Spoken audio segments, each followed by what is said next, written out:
Welcome to the Truth Uncovered channel. Today, our story starts on the night of January 26, 2011. The lights in the Carter household flickered off, one by one, casting long shadows across the quiet suburban streets. In the silence that followed, no one could have imagined the tragedy that was about to unfold.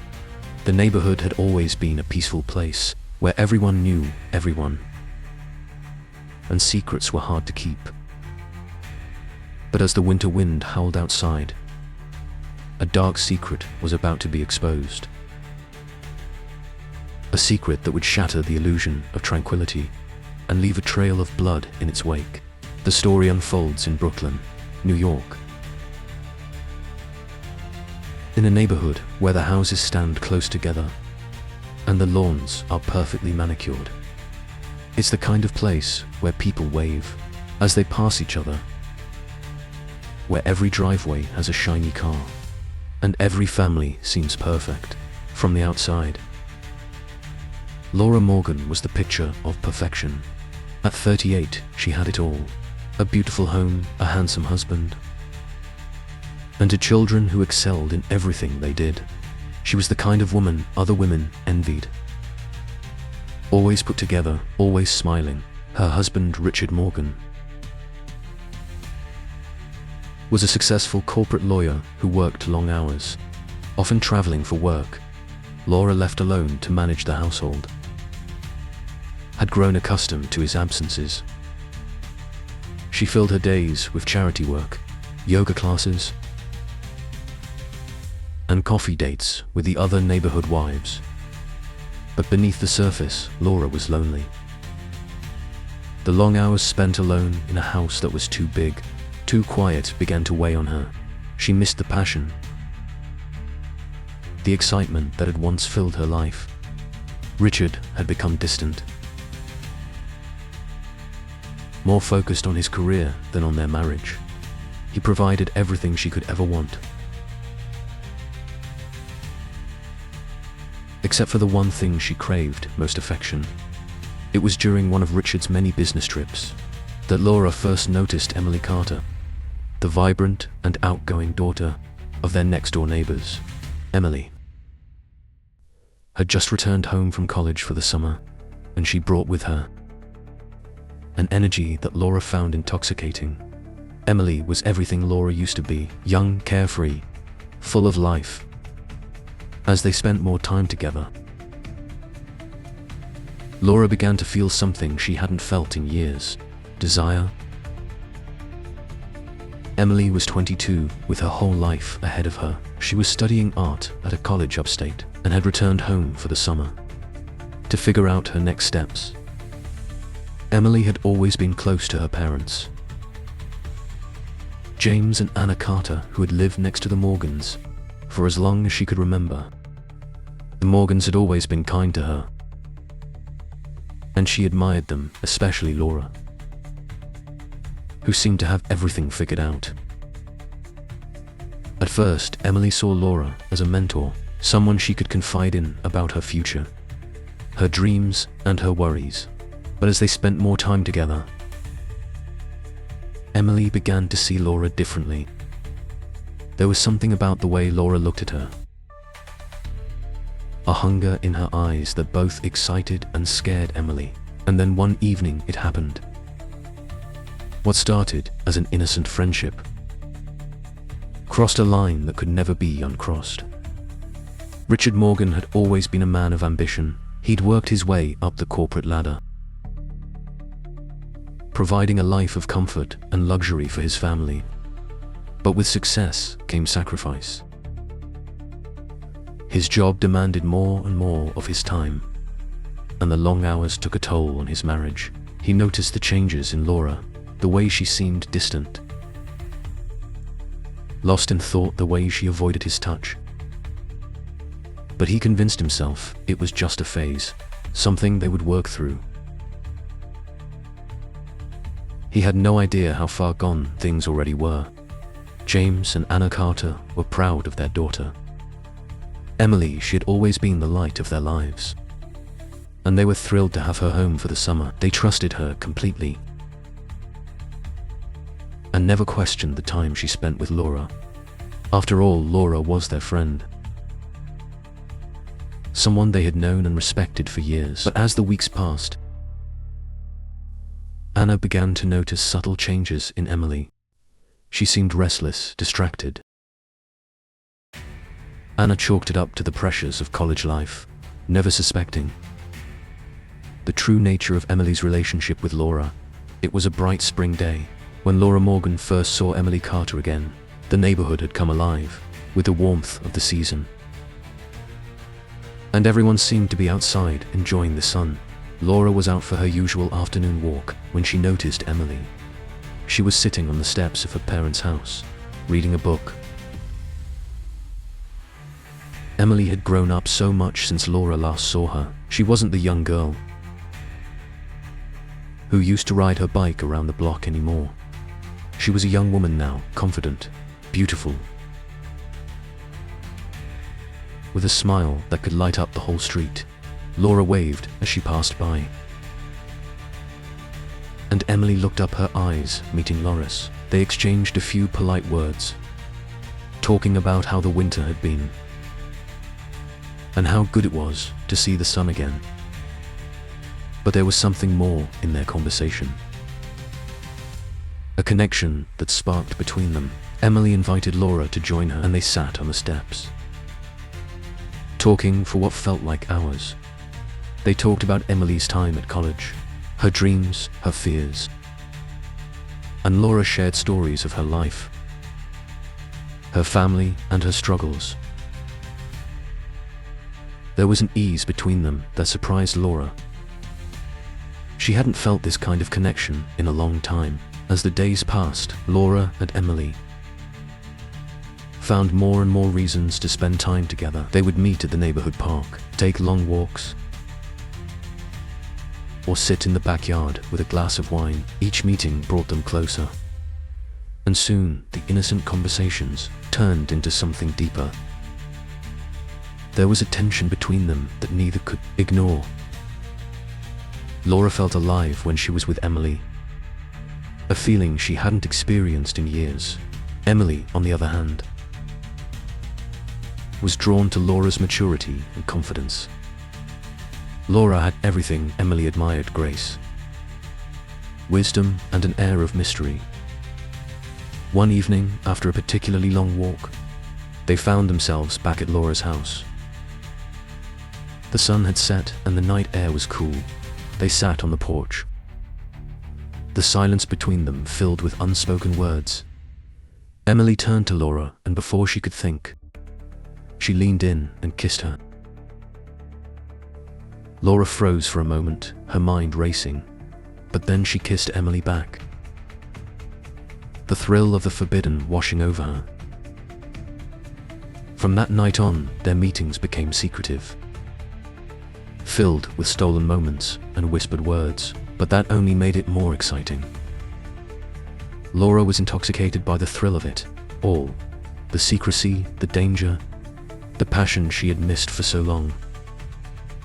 Emily, too, was swept up in the intensity of their relationship, fascinated by the new world Laura had opened up to her. They kept their affair hidden, careful not to let anyone suspect what was happening. Laura would send her children off to school and wait for Richard to leave for work before meeting Emily. They met in places where no one would see them, sharing their stolen moments. Every glance, every touch, every kiss was a risk, but that only made it more thrilling. For Laura, these moments with Emily were like a drug. She couldn't get enough of the excitement, the feeling of being desired, of breaking free from the chains of her perfect life. And so the affair continued, growing deeper with each passing day, leading them both down a path from which there would be no return. By the summer of 2010, things had started to change. Richard Morgan, who had always been so focused on his career, began to notice the subtle shifts in his wife's behavior. Laura wasn't the same woman he married. She was distant, distracted, and her once warm and inviting smile seemed forced. She spent more time away from the house, often giving vague excuses about errands or meeting friends. Richard tried to brush it off at first, blaming his own demanding job for the growing gap between them. But deep down, a nagging suspicion started to take root. One evening, after returning from a long business trip, Richard found Laura sitting alone in the dark living room. She seemed lost in thought, her eyes distant. When he asked her what was wrong, she shrugged it off, claiming she was just tired. But Richard knew better. He could feel the tension in the air, the unease that had settled between them. Something was wrong, but he couldn't put his finger on it. Meanwhile, the affair between Laura and Emily continued in secret, but it was no longer the thrilling escape it once was. The excitement that had once fueled their passion was now replaced by a growing sense of dread. Emily, who had been so captivated by Laura, began to feel the weight of what they were doing. The guilt gnawed at her, especially when she looked at her parents, who trusted Laura completely. She knew what they were doing was wrong, and the thrill of the forbidden was quickly fading. The breaking point came on a sweltering July afternoon. Emily, unable to bear the guilt any longer, decided to end the affair. She had spent sleepless nights wrestling with her conscience, and she knew she had to put a stop to it. She arranged to meet Laura at their usual spot, a secluded corner of the neighborhood park, far from prying eyes. When Emily arrived, it was clear she was anxious. Her hands were trembling, and she struggled to find the right words. Laura immediately sensed something was wrong. Emily avoided eye contact, and her usual warmth was replaced by a cold determination. After a tense silence, Emily finally conveyed that she could no longer continue their relationship. She expressed that it had to end, citing the wrongness of their actions. Laura, gripped by a rising panic, reacted with desperation. The fear of losing Emily, something she had dreaded, began to overwhelm her. She reached out, grabbing Emily's hand with a tight, pleading grip, indicating her unwillingness to let go. Laura's fear of returning to the emptiness and loneliness she had experienced before Emily came into her life was palpable. Despite Laura's desperation, Emily remained resolute, understanding that ending the affair was the right decision, even though it caused her inner turmoil. She attempted to pull away, emphasizing that their relationship was damaging them both. However, Laura refused to release her grip, driven by a need to hold on to what they had. In a final attempt to prevent Emily from leaving, Laura resorted to a threatening stance. She warned that if Emily walked away, she would reveal their relationship to everyone: Emily's parents, Laura's husband Richard, and others. This would leave Emily with nothing, a harsh ultimatum that underscored Laura's desperation to avoid losing the person who had become central to her. Emily froze, the threat hanging heavy in the air between them. She knew Laura wasn't bluffing. The fear of losing everything she held dear, the fear of the truth coming out, made her pause. She could see the desperation in Laura's eyes, the fear of being abandoned, and it shook her to her core. Emily realized she was trapped. Laura's words echoed in her mind, and she felt the walls closing in on her. Reluctantly, Emily agreed to continue the affair. But the power dynamic between them had shifted. What had once been a relationship, built on mutual desire, had now turned into a power struggle. With Laura holding the upper hand, the love and passion that once burned so brightly between them were now tainted by fear, guilt, and control. This marked the beginning of the end, as the affair spiraled further into darkness, pulling them both toward a tragic fate. By the beginning of 2011, Emily Carter had reached a breaking point. The affair with Laura, once a thrilling escape, had become a source of constant stress and fear. Emily knew she had to end it, for her own sanity and future. She had started seeing someone new, a young man from her college, who made her feel alive, in a way that Laura no longer could. With him, she felt safe, normal, free from the burden of secrecy that had weighed her down for so long. As Emily grew closer to this new relationship, she pulled further away from Laura. She stopped answering Laura's calls and texts as frequently and avoided meeting her altogether. Emily's decision was final. She needed to move on with her life, away from the toxic grip Laura had on her. But as Emily distanced herself, Laura's obsession grew. Laura sensed the change in Emily immediately. The signs were clear: Emily's coldness, her sudden unavailability, the way she spoke less and less about their future together. Laura's mind spiraled into paranoia. She felt Emily slipping through her fingers, and the thought of losing her was unbearable. Emily had been Laura's escape, her thrill, her secret. Without her, Laura feared she would fall back into the dull, lifeless existence she had before. The more Emily pulled away, the more desperate Laura became. She started showing up unannounced at Emily's house, trying to catch a glimpse of her, to feel that connection again.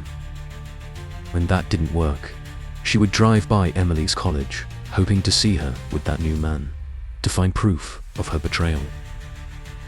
Laura's thoughts became consumed with Emily, and the fear of losing control over her drove her to the brink of madness. On that cold afternoon of January 22nd, the tension between Laura and Emily reached its peak. Emily's parents, James and Anna Carter, had gone out for the day, leaving Emily alone at home.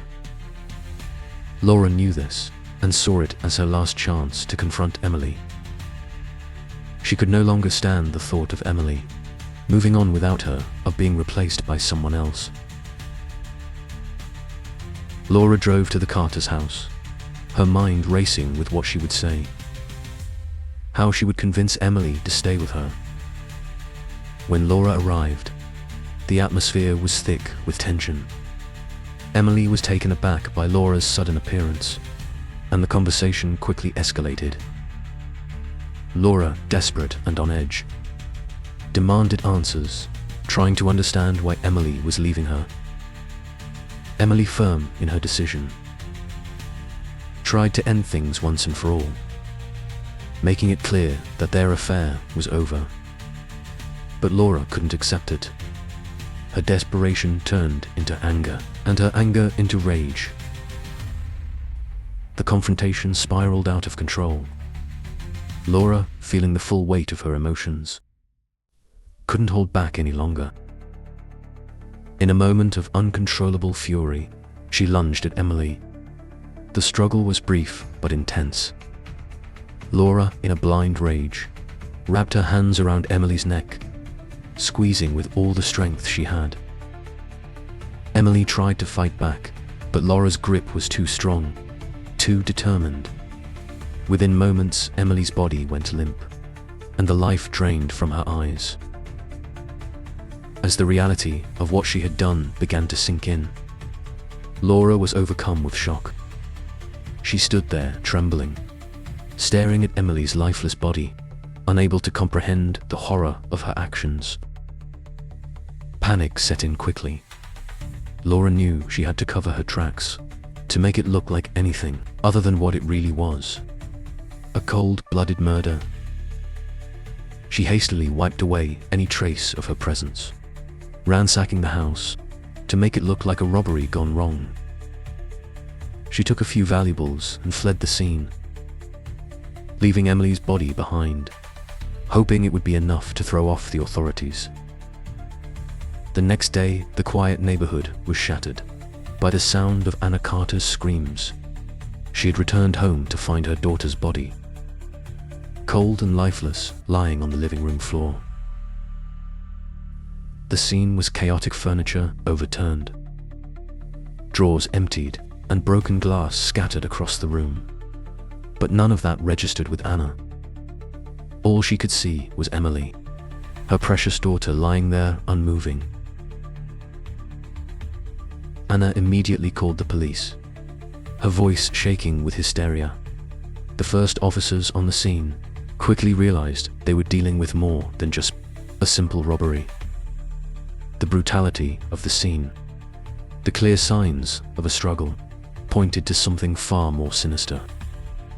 The investigation began in earnest, with detectives scouring the house for clues, piecing together the events that led to this tragic moment. 2 months after Emily's death, the case was handed over to Detective Haley Miles, a seasoned investigator known for her keen instincts and relentless pursuit of the truth. From the moment she stepped into the case, Detective Miles knew there was more to the story than a simple burglary gone wrong. The crime scene had been chaotic, but certain details didn't add up. The apparent randomness of the ransacking felt staged, too deliberate in its machine. With years of experience, she recognized the subtle signs that often pointed to a deeper motive. Detective Miles began her investigation by revisiting the initial reports, carefully combing through the evidence collected at the scene. The focus initially remained on the theory of a botched burglary, but with each piece of evidence she reviewed, her suspicions grew. There were inconsistencies in the way the scene had been disturbed, and the manner of Emily's death suggested something far more personal than a mere robbery. Strangulation as a method of murder was intimate, fueled by strong emotions: anger, passion, desperation. It was clear to Miles that Emily's death was not just a random act of violence. As part of her thorough investigation, Detective Miles began questioning everyone who had been in contact with Emily in the days leading up to her death. Laura Morgan, as a close family friend and neighbor, was among those called in for questioning. Laura presented herself as the concerned and supportive neighbor, expressing shock and sadness over Emily's tragic death. She appeared cooperative, answering all of the detective's questions, and even offering additional information when prompted. However, Detective Miles was trained to observe more than just words. During the interview, she noted subtle signs that made her uneasy. Laura's hands trembled slightly, and there were moments when she seemed to hesitate before answering. Her eyes would dart to the side when asked certain questions, and while her answers were mostly consistent, there were small inconsistencies that Miles couldn't ignore. These observations weren't enough to accuse Laura of anything outright, but they planted a seed of doubt. In the detective's mind, something wasn't right.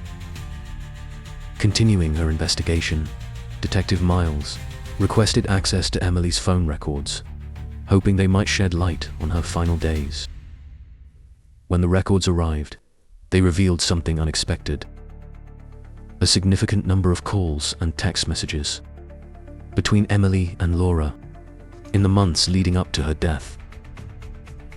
The frequency and timing of these communications were unusual for a neighborly relationship. The messages, while not incriminating on their own, hinted at a closeness that seemed out of place. This discovery shifted the focus of the investigation. What had started as a search for a random burglar was now steering towards something much more personal. Detective Miles began to explore the possibility that Emily's relationship with Laura was more than what it seemed. On the surface, the nature of their connection became a central point of the investigation, raising questions about Laura's involvement in Emily's life and potentially her death. The phone records provided a new perspective on Laura's potential motives, suggesting that their relationship had been intense, perhaps even troubled. This revelation added another layer of complexity to the case, bringing Laura further into the spotlight as a person of interest. As the investigation progressed, the forensic analysis of the evidence collected from the crime scene was completed. One finding stood out, a small but significant discovery. Fibers found on Emily's body matched the material from a piece of clothing belonging to Laura. While the evidence was circumstantial, it was a crucial piece in the puzzle. The fibers didn't prove guilt on their own, but they connected Laura to the scene in a way that couldn't be easily dismissed. Detective Miles knew this discovery could be the key to unraveling the truth, prompting her to intensify her focus on Laura. This new piece of evidence led to a more thorough investigation of Laura's alibi and her movements on the day of the murder. Miles began re-interviewing witnesses and gathering additional forensic evidence, hoping to find more connections between Laura and the crime. The case was building slowly, with each piece of evidence tightening the web around Laura. The fibers were just one link, but combined with the phone records and Laura's suspicious behavior, they painted a picture that was becoming increasingly difficult to ignore. The investigation took another significant turn. On May 25th, when a local teenager came forward with a startling piece of information, the witness claimed to have seen Laura leaving the Carter residence on the afternoon of Emily's death. This sighting placed Laura at the scene during the critical time frame, further implicating her in the crime. The teenager's testimony, while initially unconfirmed, aligned with the growing body of evidence that suggested Laura's involvement. Detective Miles approached the witness carefully, cross-referencing their statement with other evidence and ensuring its credibility. The witness's account was consistent, and there was no apparent motive for them to lie. With this new testimony, the case against Laura strengthened considerably. The combination of forensic evidence, phone records, and an eyewitness account provided a compelling narrative that suggested Laura had been present during Emily's final moments. The walls were closing in on Laura, and Detective Miles knew it was only a matter of time before she would have enough to make an arrest. With the mounting evidence against Laura Morgan, Detective Haley Miles sought and obtained a search warrant for the Morgan residence. The search was conducted meticulously, with the team scouring every corner of the house for anything that might connect Laura to Emily Carter's murder. During the search, a critical piece of evidence emerged: an item of jewelry belonging to Emily, tucked away in Laura's belongings. The discovery was damning. Emily's parents confirmed that the jewelry was a distinctive piece that Emily had worn frequently. The fact that it was found in Laura's possession raised immediate red flags, and the possibility of a mere coincidence was slim. This discovery was the final piece that Detective Miles needed. The jewelry linked Laura directly to Emily in a way that could not be easily explained. Laura was immediately arrested on suspicion of murder. The neighborhood buzzed with the shocking news, as the image of Laura as a devoted wife and mother shattered in an instant. As Laura was taken into custody, the full gravity of the situation began to sink in for everyone involved. This arrest was not just about a crime. It was about betrayal, hidden lives, and the destruction of trust. After weeks of investigation and gathering evidence, Laura Morgan was formally charged with first-degree murder. The charge was severe, reflecting the premeditated nature of the crime that the prosecution believed had occurred. Laura, however, maintained her innocence, insisting that she had nothing to do with Emily's death. She claimed that the jewelry had been found during a neighborhood walk and that she had simply forgotten to return it to the Carters. But this explanation did little to sway the authorities or the public. The weight of the evidence was heavily against her, and her story seemed implausible at best. The case attracted significant attention, both locally and beyond. The idea that a suburban housewife could be involved in such a brutal crime captivated and horrified people in equal measure. The courtroom was packed on the day Laura was charged, with reporters and onlookers eager to catch a glimpse of the woman who had gone from a model citizen to an accused murderer. The trial of Laura Morgan began with great anticipation. The prosecution, led by an experienced and determined team, presented a compelling case that painted a chilling picture of the events leading up to Emily's death. They highlighted the affair between Laura and Emily, focusing on Laura's obsessive and possessive behavior, which had escalated in the weeks before the murder. The prosecution laid out the timeline, showing how Laura's jealousy and fear of losing control over Emily had driven her to commit the unthinkable. Forensic evidence was a cornerstone of the prosecution's case. The fibers found on Emily's body, the phone records, and the eyewitness testimony all pointed to Laura's guilt. The piece of jewelry discovered in Laura's possession was presented as the final nail in the coffin. The prosecution argued that Laura had kept it as a twisted memento of her relationship with Emily, further demonstrating her unhealthy obsession. As the trial unfolded, the defense struggled to counter the overwhelming evidence. Laura's claims of innocence seemed increasingly hollow in the face of the detailed and damning case presented by the prosecution. The trial was tense with each new piece of evidence, adding to the weight of the prosecution's argument. The jury, made up of ordinary citizens, listened intently, their faces growing more somber as the case progressed. After weeks of testimony, evidence, presentation, and emotional moments in the courtroom, the jury reached a unanimous verdict. Laura Morgan was found guilty of first-degree murder.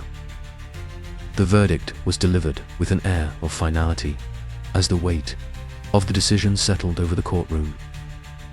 Laura's expression remained stoic as the sentence was read: life in prison without the possibility of parole. The sentence reflected the gravity of her crime, ensuring that she would spend the rest of her life behind bars. The verdict was a moment of closure for many, particularly for Emily's family, who had endured months of agony since her death. However, it also left a community grappling with the aftermath. The perfect facade that Laura had maintained for years was now permanently shattered. The neighborhood, once quiet and close-knit, was left in disarray as residents tried to process the fact that someone they thought they knew could be capable of such violence. In the days following the verdict, the neighborhood remained in a state of shock. The Morgans had been the epitome of suburban success. Laura, the perfect housewife, and Richard, the accomplished lawyer. Now that image was irrevocably tarnished. Richard Morgan, unable to cope with the enormity of what had happened, filed for divorce and moved away from the area.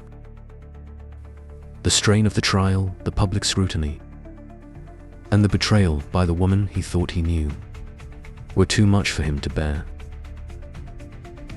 His departure marked the end of the Morgan family, as the neighborhood had known it. The local community was left to pick up the pieces. The case became a frequent topic of conversation, with people speculating about what might have driven Laura to such extremes. Some suggested that it was the pressure of maintaining her perfect life, while others believed it was simply a case of a person losing control. Regardless of the reasons, the case became a cautionary tale, a reminder that no one's life is as perfect as it seems. On the surface, as the case slipped from the headlines, one could only ponder the complexities Detective Haley Miles had unraveled. What began as a routine investigation into a robbery had exposed the dark secrets lurking beneath the surface of suburban life. Could Laura Morgan's descent into madness have been avoided, or was it inevitable? Once her obsessive love for Emily took hold, some might speculate that had Laura chosen another path, perhaps Emily would still be alive. Was there a point where things could have turned out differently? Or was this tragedy always destined to happen? Laura's story reminds us that behind every closed door lies the potential for darkness, waiting to be uncovered. Now, as Laura serves her life sentence, we are left to wonder what other secrets are still hidden in the quiet neighborhoods around us. So please subscribe to our channel so you don't miss out on any of our true crime stories. We have many tales of ordinary lives spiraling into chaos. Stories where obsession and secrecy become the ultimate downfall. Be sure to check them out.